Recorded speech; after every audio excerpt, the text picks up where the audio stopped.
Imagine waking up one morning and realizing that everything you believed was stable, your job, your savings, your future has vanished overnight. Banks are collapsing. Families are losing homes. People stand in long lines just for a loaf of bread, and the world's strongest economies crumble like sand. This is not a movie. This is not fiction. This is the story of the Great Depression, the worst economic crisis in modern history. And today, we're going to take you inside that world. A story of greed, hope, mistakes, survival, and transformation. Stay with me till the end, because the Great Depression didn't just destroy economies. It changed the world forever. Chapter 1, the Roaring Twenties, when everything looked perfect. Before the crash came the celebration. The 1920s in America were known as the Roaring Twenties. The economy was booming. Factories were producing like never before, and new inventions were changing daily life.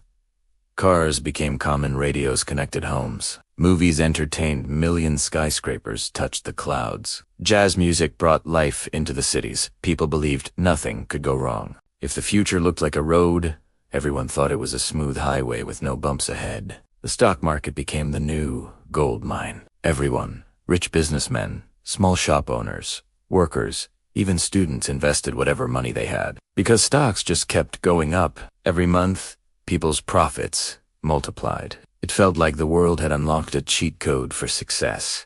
But behind the celebration was a truth nobody wanted to see. The foundation was weak, very weak. Factories produced more products than people could buy. Farmers were drowning in debt. Banks were giving risky loans, and the stock market was inflated like a giant balloon. And balloons don't stay big forever. Chapter 2, the bubble grows. Let's talk about speculation at the heart of the crisis. People weren't just buying stocks. They were betting on stocks, borrowing money to buy more stocks, and then using those stocks as collateral to borrow even more. It was like building a tower of cards. Higher and higher. As long as stock prices rose, everything seemed perfect. But here's the problem. Nobody asked why the prices were rising. Companies weren't making enough profit to justify their high stock values. But no one cared. They thought the rise would never stop. It was a dangerous dream built on borrowed money. By 1929, the stock market was so inflated that even small negative news made investors nervous. It was like the balloon had stretched to its maximum limit. One small prick, and boom. Chapter 3. Black Thursday. The crash begins on October 24th, 1929. The nightmare started. Investors suddenly began to panic. Thousands of people rushed to sell their stocks at the same time. Imagine millions of dollars disappearing in minutes. This day became known as Black Thursday. Banks and businessmen tried to calm the market by buying millions of dollars worth of stocks. It worked, but only for a few days. The panic was still growing in people's hearts. Everyone was asking the same question. What if this is the end of the boom? And those fears turned out to be true. Chapter 4, Black Monday and Black Tuesday.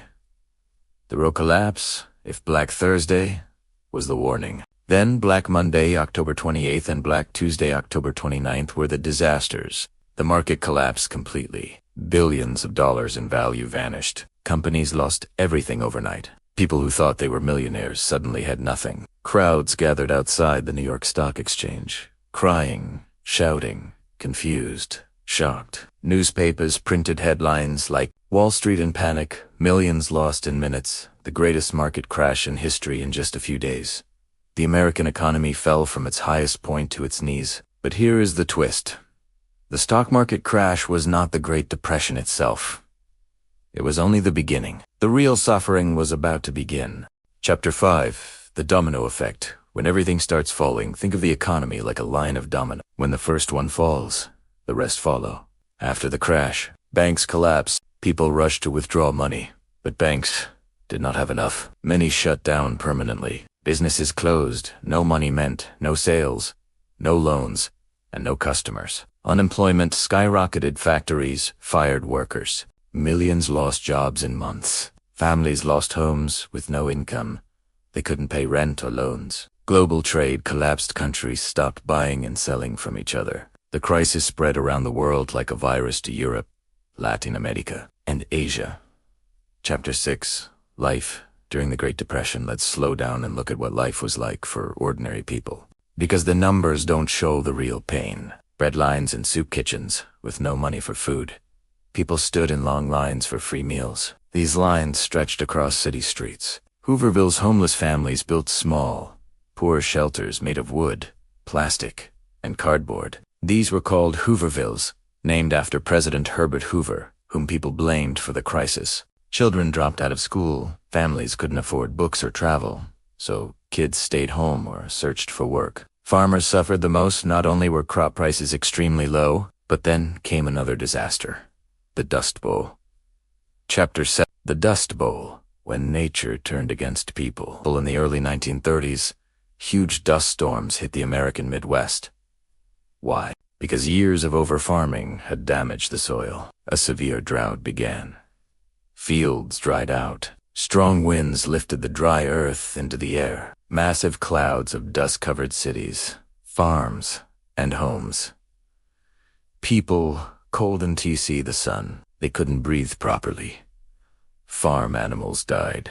Entire families moved away in search of better land. It felt like nature had joined the economic disaster. Chapter 8. Herbert Hoover. A president under fire. President Hoover believed the economy would fix itself. He thought giving direct help to people would make them dependent on the government, so he focused on helping banks and businesses instead of ordinary families. But people were angry. They saw nothing changing. They saw suffering everywhere. And they wanted a leader who would help them directly. In the 1932 election, Hoover lost badly. The people had chosen someone new, someone who promised hope. Chapter 9. Franklin D. Roosevelt and the New Deal on March 4, 1933. Franklin D. Roosevelt, FDR, became president. His first message to Americans was simple. The only thing we have to fear is fear itself, and that. He launched a massive plan to save the economy. This plan was known as the New Deal. The New Deal was a group of programs, jobs, reforms, and laws designed to rebuild the nation. Some New Deal highlights. Banks were stabilized, millions of jobs were created, public projects began, bridges, roads, dams, farmers received support. Social Security was introduced, payments to elderly and unemployed, stock market rules were created to prevent another crash. Slowly, very slowly, the economy started to breathe again. People began to feel hope. Confidence returned. The Depression wasn't gone, but the healing had begun. Chapter 10. Did the New Deal end the Great Depression? Here's something many people misunderstand. The New Deal helped a lot, but it didn't fully end the Great Depression. The real end came later, during World War II. When the war started in 1939, countries needed massive amounts of weapons, vehicles, supplies, machinery, soldiers, factories. This huge demand created millions of jobs and revived industries. Economies that had been almost dead suddenly came alive. By the early 1940s, unemployment dropped sharply. Factories were running non-stop. The Great Depression was finally over. Chapter 11. The lasting impact on the world even after it ended. The Great Depression changed the world forever. 1. Governments became more involved in the economy. They began regulating banks, stock markets, and big industries. 2. Social welfare systems were created. Unemployment benefits, pensions, and food programs became common. 3. People stopped blindly trusting the stock market. They became more careful with money. 4. Politics changed. Many countries saw new leaders rise because old policies had failed. 5. The global economic system was redesigned. New rules, international cooperation, and financial institutions were built. The Depression was a warning that an economy without balance, fairness, and protection can destroy everything. Chapter 12. Lessons from the Great Depression. Even today, nearly 100 years later, economists still study the Great Depression. Why? Because it teaches lessons that every society must remember. Never let speculation control the economy. Governments must act quickly during crises. Banks must be regulated. Social safety nets are necessary. Overconfidence can be dangerous. History can repeat itself if we ignore its warnings. The Great Depression is more than a story. It's a teacher who shaped how the modern world works. The Great Depression was a time of unbearable pain but also powerful transformation. It showed how fragile the world can be. but also how strong people can become when they refuse to give up. From the dust storms to bread lines, from crashing banks to new hope, the Great Depression remains one of humanity's greatest tests. And the world that came after it, the world we live in today, was built from the lessons learned during those dark years. Thanks for watching. If you found this story valuable, inspiring, or eye-opening, make sure to like the video, subscribe, and share it with anyone who loves history.